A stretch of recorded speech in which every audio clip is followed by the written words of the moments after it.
Welcome po sa Jesus the Anointed One Church. Ako po si Pastor Finny Plata. Ako po ang senior pastor dito sa Sunday, sa church na ito. And wala po tayong ibang tinataas kundi si Jesus Christ. Yan. Sa mga nanonood online, sa ating Facebook Live, sa mga YouTube hashtag Team Replay, welcome na welcome po kayo. Don't forget to like, to share, to subscribe. Mag-send po kayo ng stars if you want to bless this church. At alam ko po, Panginoon, na as we do this, patuloy tayong pagpapalain ng Lord. And we believe din na this church is a happy church. Amen po ba? Sino po dito ang pinagpalang lubos? Amen. So, before we continue, meron po ba tayong newbies? Mga new friends? Mga VIP natin. Meron po ba sa kauna ng pagkakataon nakarating sa ating church? Pwede po bang makita ko kanilang mga kamay? Taas po nila kanilang mga kamay. First time? Meron po ba tayo? Wow, palakpakan naman natin ang Lord sa buhay nila. Pwede bang kawayan nyo sila, welcome nyo sila dito sa church. Come on. Welcome ang bawat isa dito. Okay. Thank you. Ganun pa rin. Ganun, okay. Thank you sa bawat isa. Yan. Welcome po. Wala tayong pinag-uusapan dito kundi si Jesus. We don't believe in religion. We believe in a happy relationship with Jesus. At alam ko ang bawat isa, kapag na kay Jesus, ikaw ay naglilingkod. Tingnan mo katabi mo kung naglilingkod ba yan. Sa jowa, grabe. Heart of a servant. Let's all stand up again. And let's declare our calling verse, Luke 4:18 up to 19. Let's declare it. 1, 2, 3, go.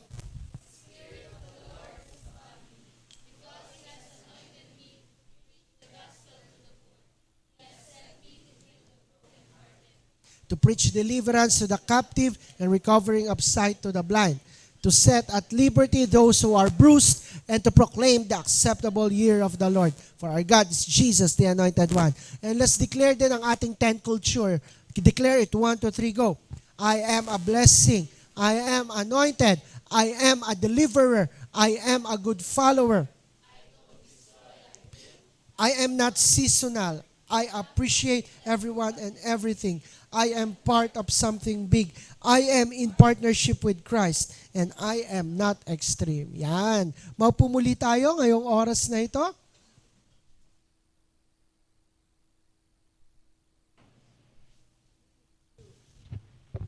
Parang gusto kong ibahin ang topic kong ito.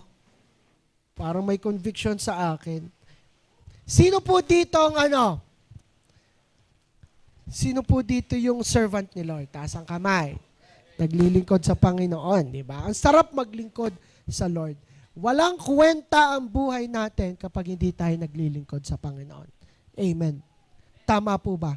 And the best life na pwede mong mabuhay dito sa mundong, sa lupang ito, ay hindi yung buhay na may malaki kang mansyon, magagandang sakyan.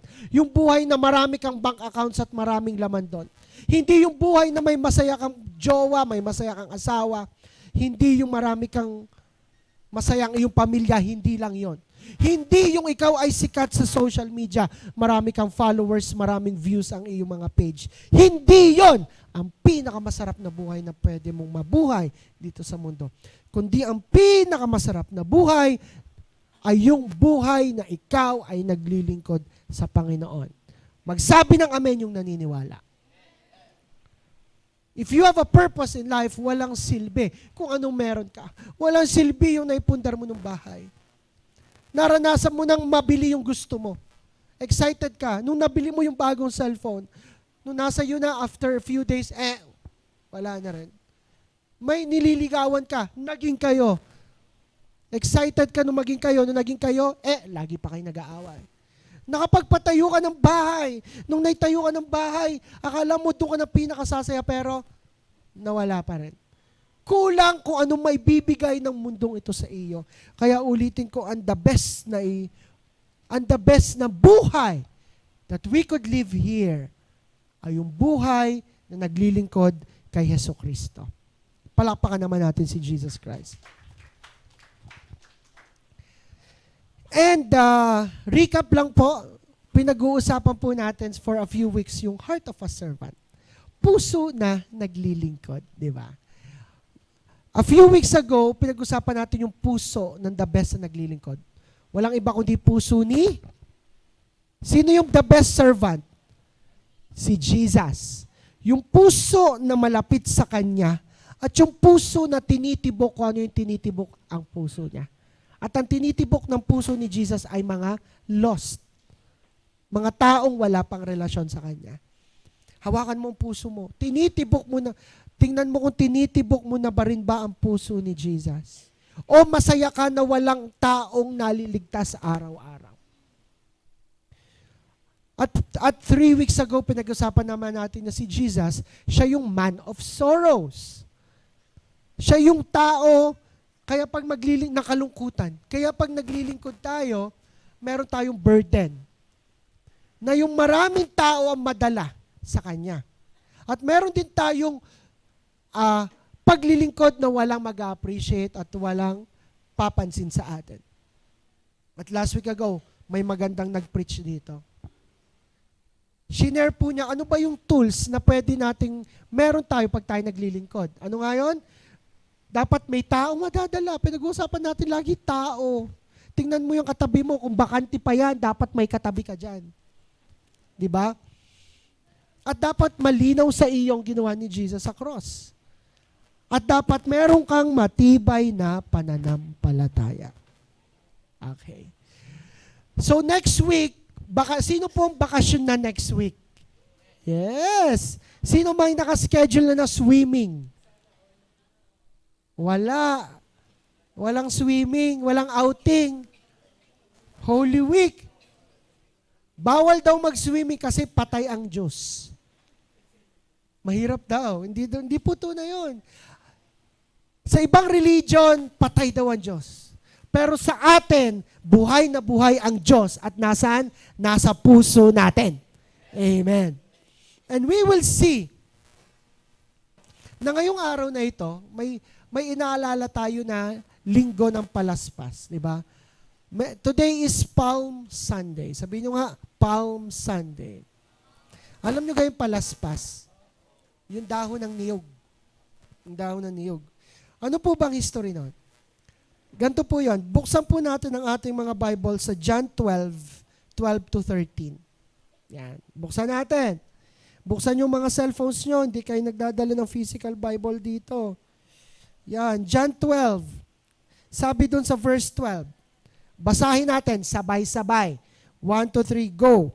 The next day, the news that Jesus was on the way to Jerusalem swept through the city.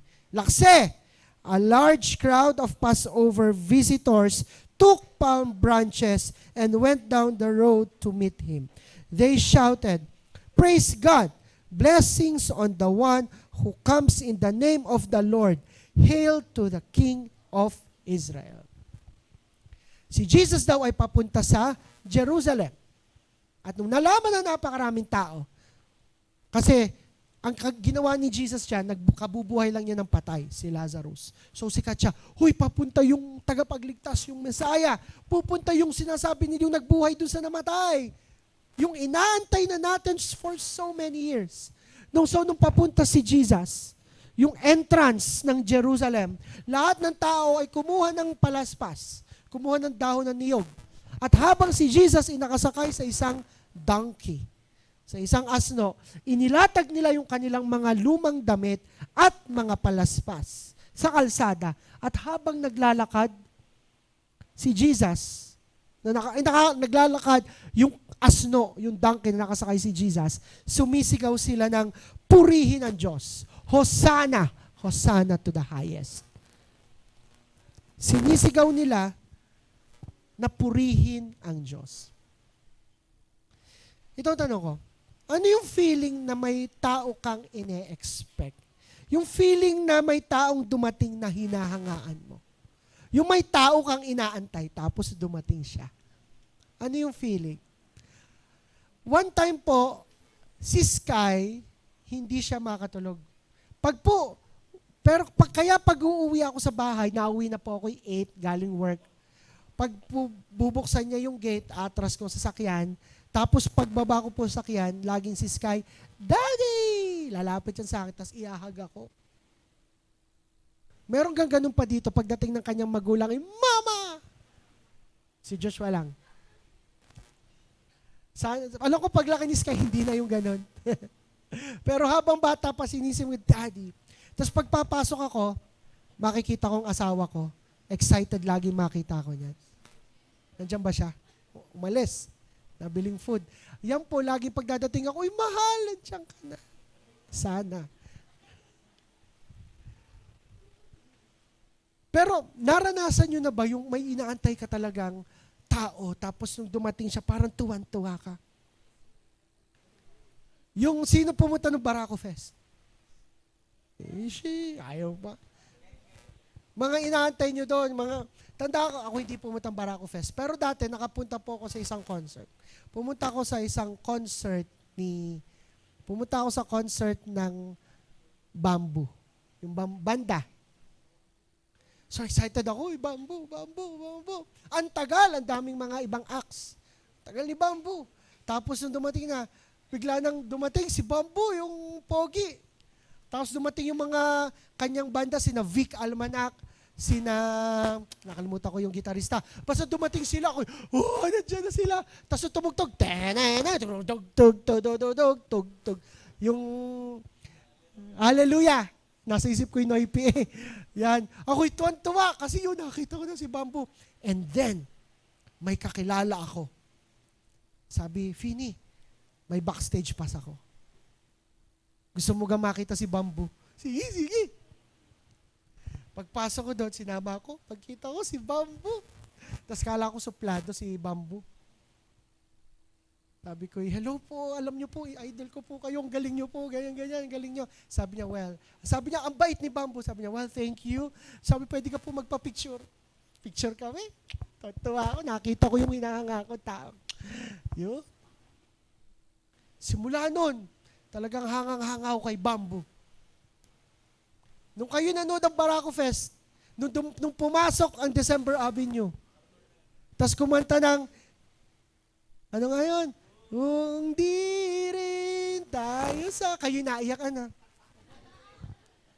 O kayo, masaglit, hahayaan ang pusong di ba naiyak kayo? Kasi hangang-hanga kayo sa December Avenue, tapos napakinggan nyo sila.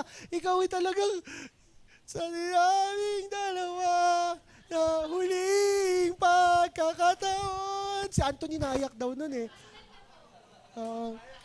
Naiyak daw yan eh. Tapos uuwi ka na sana tapos ay si Arthur Neri dadating pa.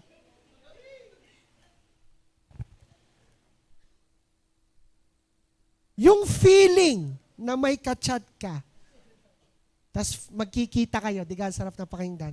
Asan ka na? Tagal na. Nandito na ako sa 7-Eleven, kanina pa ako.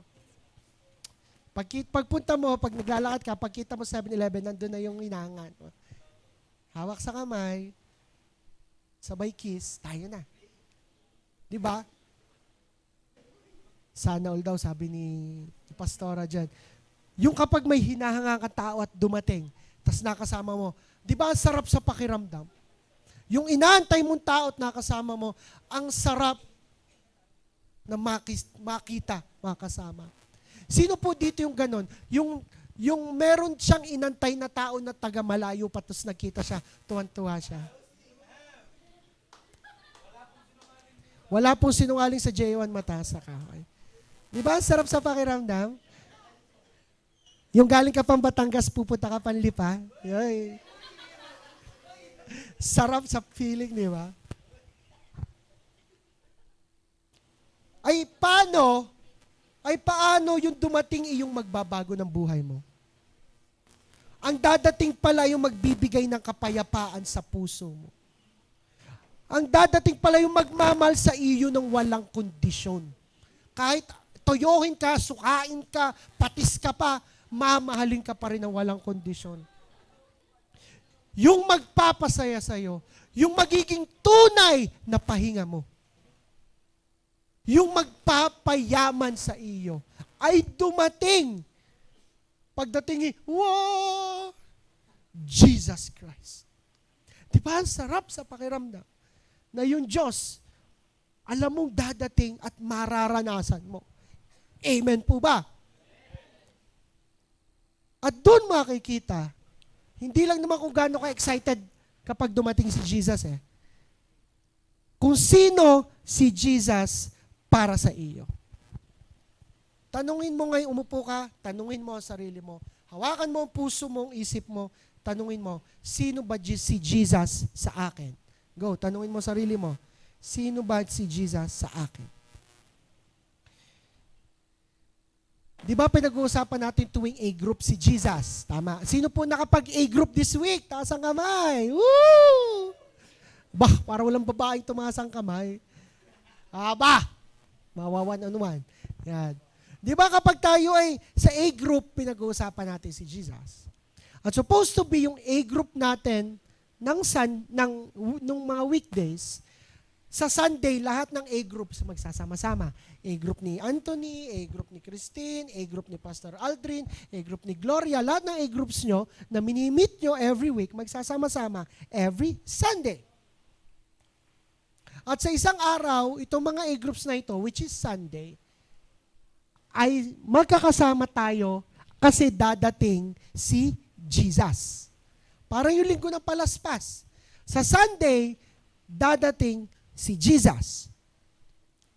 Kaya, si Jesus, laging nandito. Amen po ba? Ang tanong, nandito ka ngayon, sino ba si Jesus sa iyo? Sino ba si Jesus sa iyo tuwing Sunday service? Yun ang title ko, Sunday Service.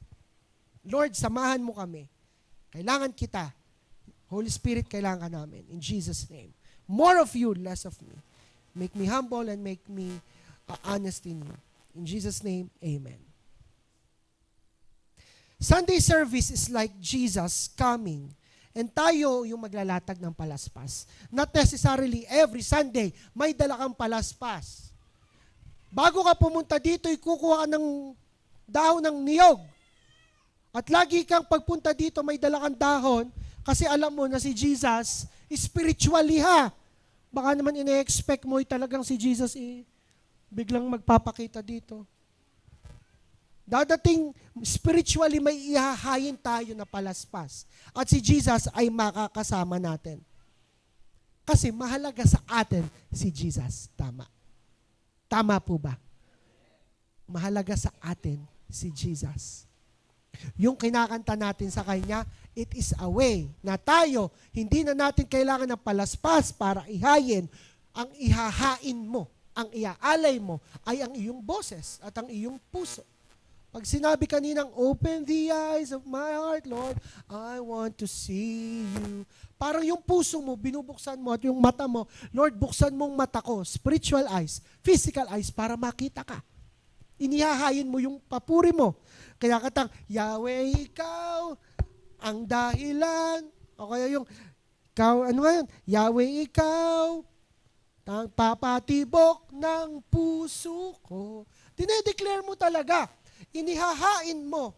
Inilalatag mo yung spiritual na palaspas na Panginoon, ikaw lang nagpapatibok ng puso ko. Sa tunay, aring katabi ko, fake na tibok ang nararamdaman ko dito.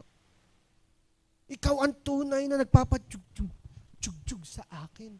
Ikaw yung kapag nakita ko, pag naranasan ko pag Sunday, alam mo yung talagang kinikilig ka, yung kapag tumibok ang puso. Yun si Jesus talaga yung, kasi naranasan mo nang tumibok sa ibang tao. Tapos biglang tumigil na ang tibok ng puso mo sa taong yun. Maghahanap ka ng iba. Ay si Jesus lang, yung tanging tao, yung tanging Diyos na magpapatibok ng puso mo.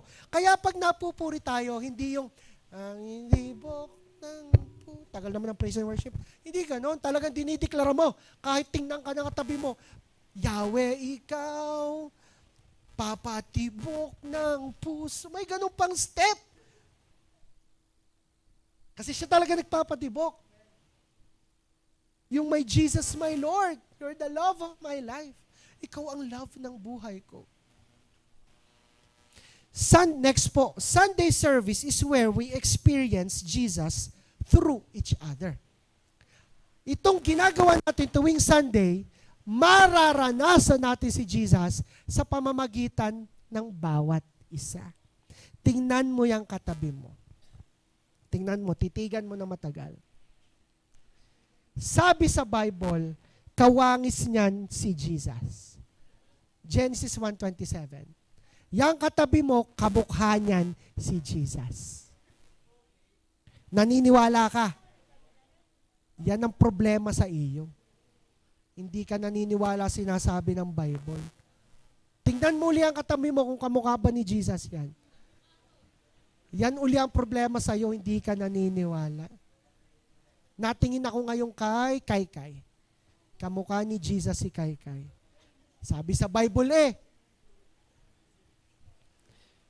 sabihin mo sa katabi mo, sa isa mong katabi, kawangis mo si Jesus. Sabihin mo doon sa isa mong katabi na hindi mo unang pinili, kamukha mo si Jesus. Kaya, yang katabi mo, yang nag-invite sa'yo, yang A-group leader na nag-aalaga sa'yo, taas ang kamay na may nag-aalaga sa kanya. Taas ang kamay na may nangungulit sa kanya, hoy, Sunday bukas. Yang pastor mo, lang mga taong nandito ay pinadala ng Lord para sa'yo, para maranasan mo siya. Amen po ba? I'm so grateful. Si Bishop Art ay pinadala ng Lord sa akin para maranasan ko si Jesus. Kung wala si Bishop Art, wala si Rev Ito, hindi ko alam kung saan ako pupulutin ngayon. Kasi nararanasan ko si Lord sa buhay nila. Pinag-pray ko si Liza nung Friday. Isa sa mga nasabi niya, sobrang mahalaga kay Liza ang church na ito. Kasi sa kanilang bahay, hindi niya nararanasan na mahalaga siya. Pero pag nung pumunta siya dito, naranasan niya yung tunay na may ina nag-aalaga sa kanya sa pamamagitan ni Jem, kanyang A-group leader, at ni Pastora Rocky. One time, hindi daw siya naka-attend ng isang Sunday. Nung next Sunday, sabi sa kanya ni Pastora Rocky, uy, kamusta? Hindi kita nakita last Sunday. First time daw niyang marinig na may naghahanap sa kanya. Ang hirap sa pakiramdam. Ang sarap sa pakiramdam na si Lord, come on. Di ba ang sarap sa pakiramdam na may nagpapahalaga sa iyo? Di ba? Ang mga nanay virgin natin, wala ngayon dahil may kinasal na anak. Sobrang gusto lagi nilang pumunta sa church kasi ramdam na ramdam nila si Jesus sa church. Amen po ba? Si Renz, ang dami na niyang sinasabing hindi na po ako makakate. Ang dami na. Hindi na ako naniniwala. Kasi makikita mo na lang yan dito tuwing Sunday. Palakpakan naman natin si Lord. Kasi napunta yan dito dahil nandito lagi si Kristo. Jesus Christ. Jesus. At saka si wala pala. Sabi mo sa katabi mo. Kaya kapag naranasan mo si Jesus, dahil din yan sa katabi mo na nagre-reflect ng kung sino si Jesus. Sa tunay, we are so grateful kasi may nag-aalaga sa atin. May nagko-concern sa atin. At minsan, inaaway natin yung mga nag-aalaga sa atin. Di ba? Minsan may nasasabi tayo hindi maganda sa nangungulit sa atin. Ang kulit naman nitong life group leader ko. Ang kulit naman ni pastora. Pero sa tunay, concern lang yan sa iyo kasi gusto niyang maranasan lagi natin si Jesus. Nung pong nililigawan ko pa ang aking asawa ngayon, taga-Lukban po ang asawa ko. So ang biyahe po, wala pa po ang sasakyan nun, o nagtitipid pala ako. Ang biyahe po palukban, sasakay po ako ng pinakamabilis na bus sa buong mundo. Yung po Supreme Bus. Pag sinabi kong pinakamabilis na bus, ang palukban, pag may sasakyan ka, ay 2 oras. Kay Pastor Aldrin, 1 oras lang ang palukban. Bakit kaya? Pero 2 oras po. Pero ang Supreme, 5 oras. Pero tinitiis ko ang pa-supreme. Kasi gusto kong makasama si Rocky. One time po, nakasakay po akong Supreme, biglang nasira. So, ang init. Tapos ako nakaupo lang doon ako. Ako'y relax lang. Relax lang ako, nasira yung Supreme, yung bus. Tapos mamaya, sabi ng konduktor, mga pasahero, baba na po kayo. At baba na po kayo at lilipat na po tayo ng bus. Lahat bumaba. Ako nakaupo lang. Lahat nakababa, ako nakaupo lang. Sir, baba na po tayo. Hindi pa rin ako naalis. Lumapit na, Sir, meron na po tayong lilipatan, baba na po kayo. Ito ang sinabi ko. Sir, hindi ako bababa, pasensya na po. Hindi kasi ako yung taong pag hindi na okay ay lilipat na lang basta sa iba. Sinabi kong ganun.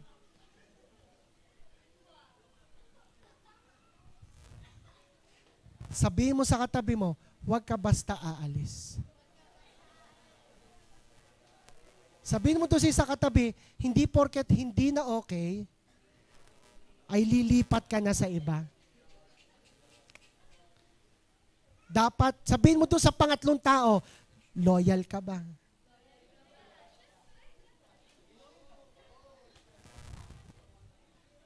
Tayo, dahil nga yang katabi mo ay reflection ni Jesus Christ, ay yan ding katabi mo magiging dahilan kung bakit minsan hindi magiging okay. Yang katabi mo, may pagkakataong yan ang tutulong sa iyo para kay Jesus. Minsan yan ang din ang katabi mo tutulong sa iyo para sumama kayo sa kalokohan. Minsan yung katabi mo anghel, may pakpak, minsan ang katabi mo matalas pa ang sungay kay Satanas. Walang ganun. Buti na lang walang ganun dito sa church. Walang ganun dito. Pero hindi porket hindi na okay, lilipat na sa iba. Tama? Minsan, pag di ko feel pumunta ng church, di na ako pupunta. Buti na lang walang ganun dito. Amen. May nakaaway ako sa church, di na ako magsisimba. Buti na lang walang ganun dito. Amen. Walang ganun. Ano nga Sheila? Naging cold sa akin ng A-group leader ko, hindi mo na ako sisimba this Sunday. Buti na lang matitibay ang A-group leaders natin dito. Amen, di ba? Wala naman akong kaibigan sa church, di mo na ako mag-church. Buti na lang friendly ang mga tao dito sa church. Amen po ba? At lalong walang ganun dito sa church na ito. Di kami okay ng bebe ko. Di ko feel mag-church. Buti na lang walang ganun dito, di ba?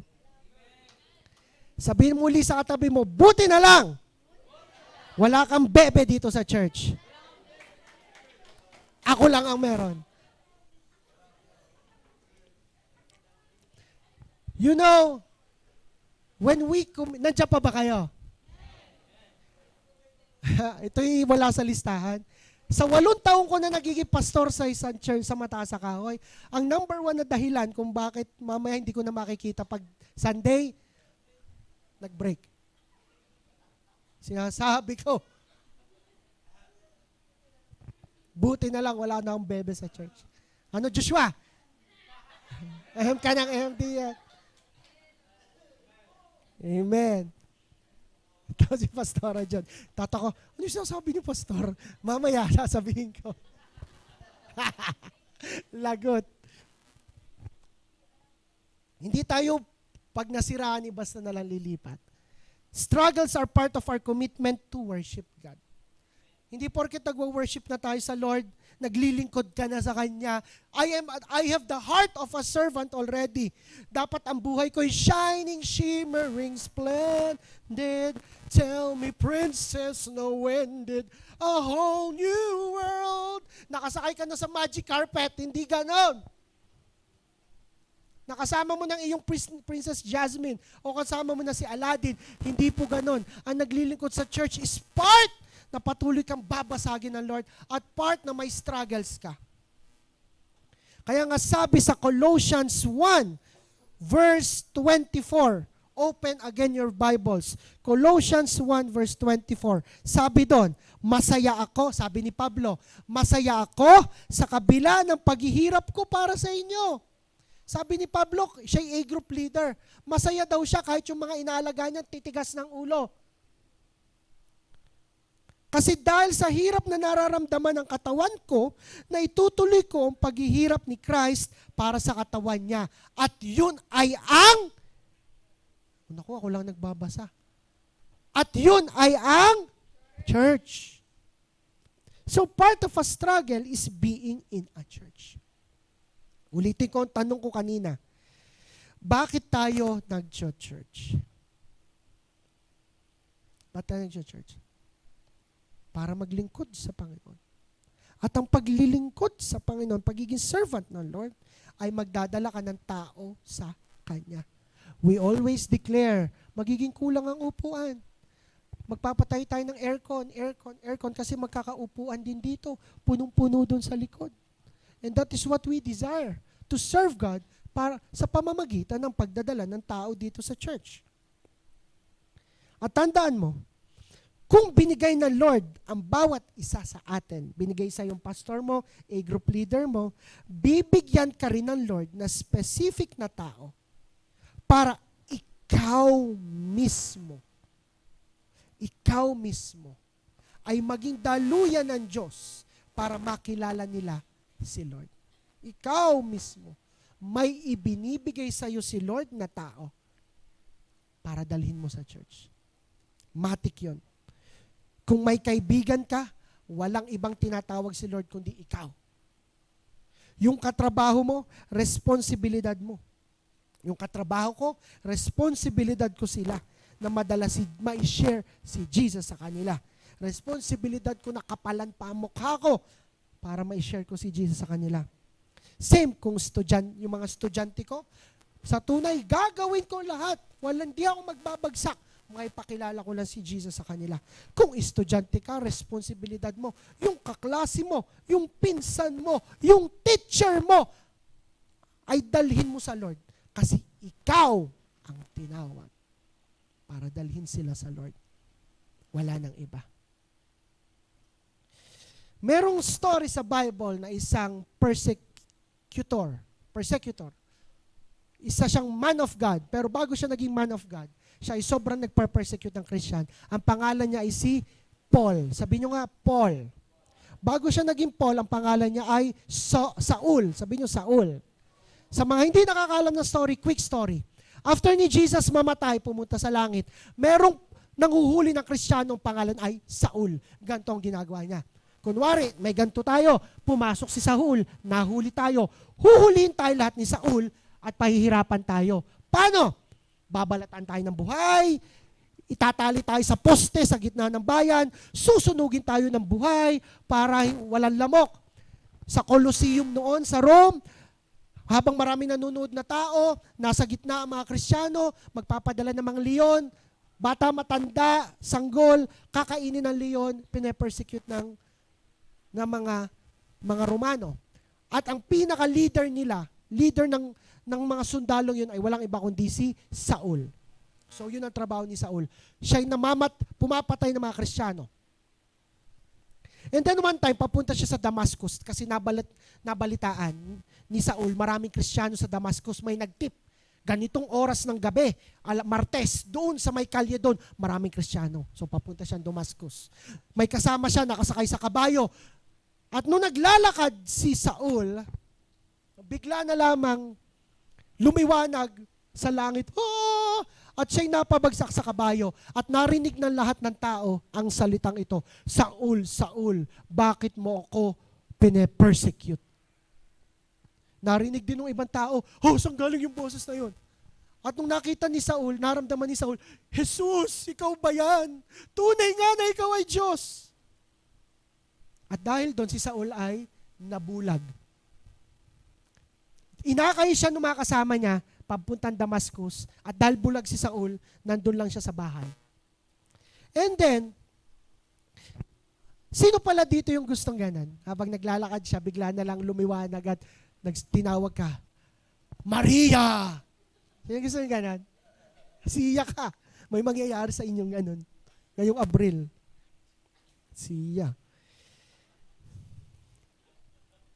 Tapos buksan po natin ating Bibles. Ito yung sunod na story. Acts 9 verse 10. Sabi doon, may isang disciple sa Damascus, si Ananias. Sabihin nyo nga, Ananias.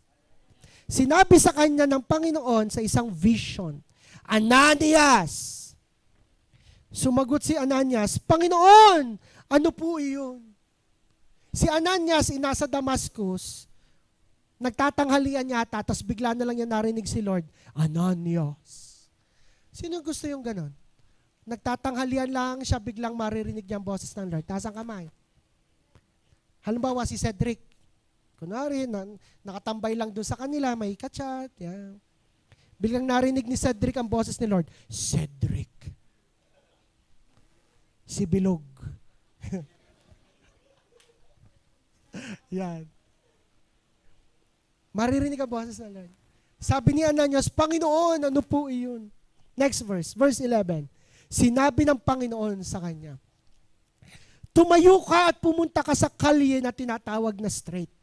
Hanapin mo ang bahay ni Judas. Ibang Judas yun na. At ipagtanong mo doon yung lalaking taga-Tarsus na Saul ang pangalan. Nagpe-pray siya ngayon at nakita niya sa vision na dadating ka at ipapatong mo ang mga kamay mo sa kanya para makita siya ulit. Hulban, please. Verse 13. Sumagot si Ananias, Lord naman, maraming tao ang nagsabi sa akin tungkol sa lalaking yun. Lord, kilala ko yun. Marami nagsasabi sa akin tungkol doon. Kung gaano kasama ang mga ginawa niya sa mga disciples doon sa Jerusalem. Pumunta siya dito sa Damascus na may authority. Kasi siya ngay leader ng mga sundalo. Galing sa mga chief priest para arestuhin lahat ng sumasamba sa inyo. Nagdahilan si Ananias, Lord, ayan imamamatay Kristiyano, ay nimang huli. Lord naman. Sino po dito yung may sinasabi sa kanya ang Lord na, Hoy, dalhin mo, invite mo tong taong ito. Hoy, pilitin mo ang taong ito, sumama sa church. Pero na-judge na agad. Na-judge mo na agad. Lord, pag sinama ko naman ito sa church, gayon naman din. Baka malalong masunog ang church. Sino dito yung gano'n? Yung sasabi sa'yo, yung nako-convict ka, na invite mo yan. Invite mo yung pinsan mo. Kasama mo lang kahapon, diga? Nagperya kayo, diga? Talo kayo na 1,000, diga? Invite mo sa church. Ikaw, Lord, busy yun. Saka sama naman ng ugali nun. Kilala ko yun, wag na. Sino dito yung nakapag-prejudge na gano'n? Nasa kamay, let's be honest. Kaya hindi siya nakapag-invite. Hindi naman sasama yun sa akin. Ay Lord, ang tagal ko nang kinukulit, di naman nasama. Nasa kamay. Para tayo si Ananias. Lord naman, masama yun. At saka baka pagpunta ko doon sa bahay nila, pagpasok ko pa lang, baka ako'y tusukin na agad. Siyempre, tunay naman, di ka? Nakakatakot. Pero, verse 15, pero, sinabi ng Panginoon sa kanya, pumunta ka. Kung alam mo si Lord, yung panahon ngayon, ganito sasabihin ng Lord. Pero sinabi ng Lord sa kanya, pumunta ka, huwag kang maarte. Pumunta ka, huwag kang magdahilan. Pumunta, huwag kang pabebe. Yun ang sasabihin ng Lord. Pumunta ka, kasi siya ang pinili ko para mag-serve sa akin. Ipapakilala niya ang pangalan ko sa mga Gentiles, mga hari, sa lahat ng tao ng Israel. At ako mismo magpapakita sa kanya kung paano siya paghihirapin para sa kanya. Papatay naman ang ilaw. At dadako tayo sa aking favorite portion na tinatawag na what if. Ito bang what if ko? What if patuloy nagdahilan si Ananias at nagpabebe? Lord, hindi ako pupunta. Ayaw ko. Busy ako, Lord. Lord, ang dami kong project sa school. Sabi ng Lord, pumunta ka doon. Humayo ka doon. Lord, Lord, sakit na likod ko. What if si Ananias, kagaya natin, ang daming dahilan di pumunta? Sure ako, pag hindi pumunta si Ananias, ibang tao ang gagamitin ng Lord. Sure ako doon. Pero what if, kung hindi pumunta si Ananias, hindi makakakilala ng matindi si Saul sa Lord. Mananatiling bulag si Saul. Pag nanatiling bulag si Saul, hindi magiging Kristiyano si Saul at babalik siya sa pagiging unbeliever. Kung hindi naging Kristiyano si Saul at hindi naging disipulo si Saul, hindi niya maisusulat ang 1/3 ng New Testament.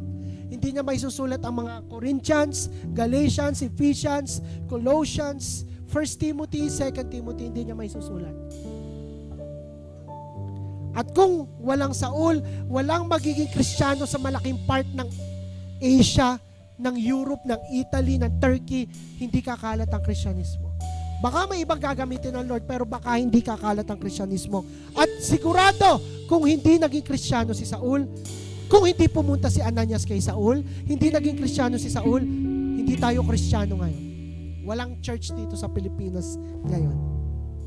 Kasi hindi tumugon si Ananias sa Lord. You see that effect? Kasi hindi tumugon si Ananias sa Lord. Ikaw ba ay may matagal na bang kino-convict ang Lord sa iyo? Na alagaan mo. Dalhin mo sa A-group mo. Dalhin mo sa Sunday para maranasan nila si Jesus. Pero ikaw ay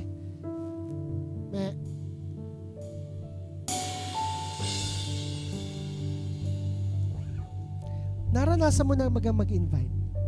Sumama. Pero hindi na uli bumalik. At sinasabi sa'yo ng Lord, anak, invite mo uli, isama mo uli, babaan ng pride, kapalan uli ang mukha. Pero nireject ka. Which is lagi naman tayo nire-reject, di ba? Naranasan na ba natin yan? Na na-disappoint tayo kasi naisama ko na naman to sa church. Pero choice na naman niya kung ba't hindi siya bumalik. Pero kinukonvict ka ng Lord. Anak, chat muli. May matindi ang problema. Pero ikaw alayain na. Kaya tumigil na tayo. Sumuko na tayo na invite sila. Kahit matindi yung conviction sa'yo ng Lord. How about sa iyong mga anak? Hinahayaan mo ba na may pagkakataong mga anak natin ay hindi mo maisama sa church? Or sa iyong magulang o kung kanino man? Or yung simpleng pagpunta pag Sunday na minsan para tayo si Ananias na, Lord, kasi may problema ako. May sitwasyon ako, kaya Lord, hindi ko feel ngayon pumunta. This is my big word. Madami ba tayong dahilan kahit alam naman natin sa sarili na kaya naman? Lord, kasi ganito. Lord, kasi ganyan. Kasi pagod ako. Lord, kasi puyat ako. Kasi may ganito, may ibang commitment, Lord, kasi may laro, kasi may sasalihan ako, Lord,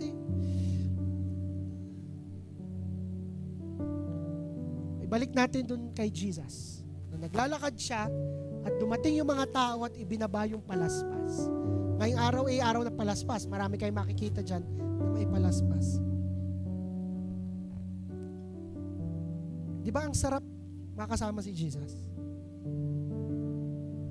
Mararanasan mo siya. Pero minsan, pinagpapalit natin kasi ang dami nating dahilan. Kahit alam ko na kaya mo namang gawa ng paraan. Kaya mong isingit sa schedule mo. Sabi po nila, sabi ng mga psychologist, ang generation daw ngayon, hindi lang yung mga kabataan, lahat na nabubuhay ngayon, ang generation ngayon ay tinatawag na entitled generation. Yung may entitled na, tungkol sa akin, puro sa akin, ayoko, hindi ko feel, puro nararamdaman at yung gusto lang.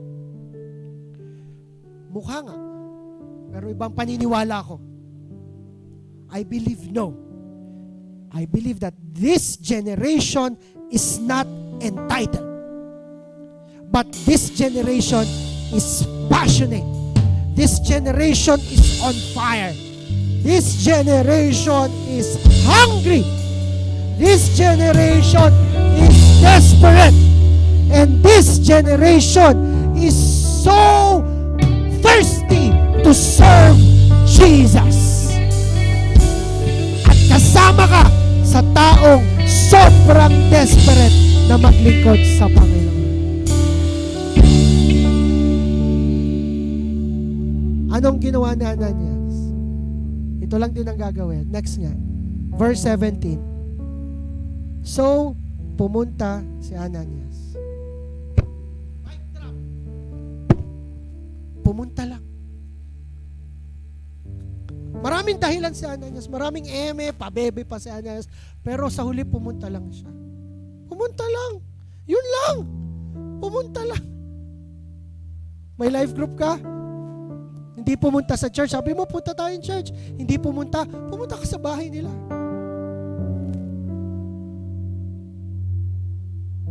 Pumunta ka lang sa church. May nakaschedule na A-group kayo, alam mo?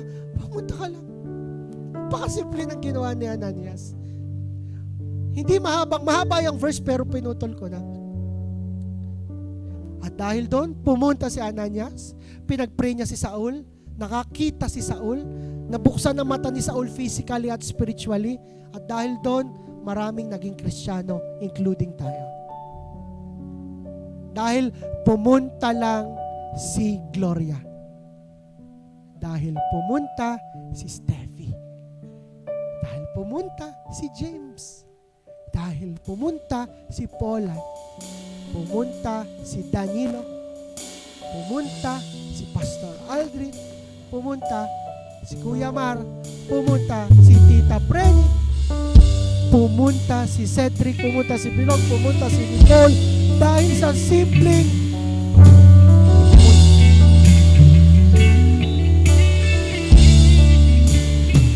sinong handang mag-go?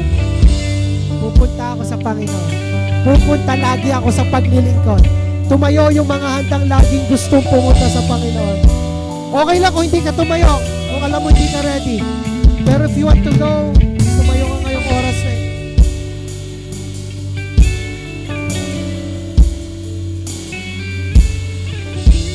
Sino dito maraming dahilan? Let's be honest, tasang kami. Dahilan para hindi pumunta ng church? Dahilan para hindi pumunta ng life group? Life group leaders, dahilan para hindi mag-life group? Dahilan para sunod ang nararamdaman? Sino dito mga dahilan para hindi pumunta ng online prayer? Hindi sumama sa online mentoring? Sino dito yung may gusto ko naman, pupunta ako pero ang hirap? Gusto kong invite pero ang hirap? Gusto ko mag-invite pero nahihiya. Gusto ko mag-invite pero baka kasi. O gusto mo mag-invite pero nahirapan ka dahil may kasalanan ka pang hindi mo mapigilan hanggang ngayon. Linggo ng Palaspas, Palm Sunday, Jesus is here. Hindi palaspas ang ihahayin, kundi yung puso ng isang naglilingkod. Ang ihahayin natin ay yung ating heart, because we have the heart of a servant. As we worship God, ihain natin ang ating puso.